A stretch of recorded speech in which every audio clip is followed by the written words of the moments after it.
There are no secrets to success. It is the result of preparation, hard work, and learning from failure. In our Successful Fijian segment tonight, we speak with businessman Williame Nangelivuki, who is based in Vunisea, Kandavu. The Tailevu lad opened a store a year ago, and it now serves hundreds on the island. Kelly Badala reports.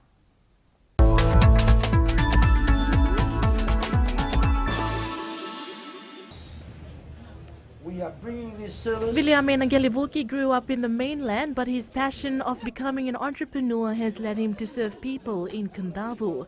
We came in about a year and a half ago, and we decided to run this as a general distribution of general goods and stuff like that. And at the moment, there's challenges along the way, but we're coping it okay. Married in Kandavu, Williame says setting up a business was a challenge, but that never stopped him from opening the advanced store. Very important that you understand what your customer wants, what is their background, who they are, geographically, their locations and all this kind of thing. And then you map out a plan that suits what they want, and at the same time grow you as a business person.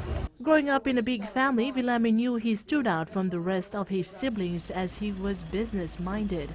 Growing up, it's not as easy and cruisy, but like I said, in the process of trying to find that little thing in you that you feel like you're called for something different, something far beyond who you are, something far beyond your physical appearance, your family capabilities, your background. That takes me all this long in this journey, and I believe that's landed me right now in this journey at this moment. I don't know what is further ahead. The Tailevu lad believes his motivation comes from the beginning of a new day where he is reminded to do better than yesterday. First of all, you need to really understand who you are, identify your potential, and keep on working hard.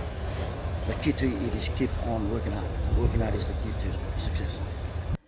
Williame Nangelivuki's passion to further his business has allowed him to install a cashless payment system earlier this month, making him the first in any maritime island. Kelly Vadala, FBC News.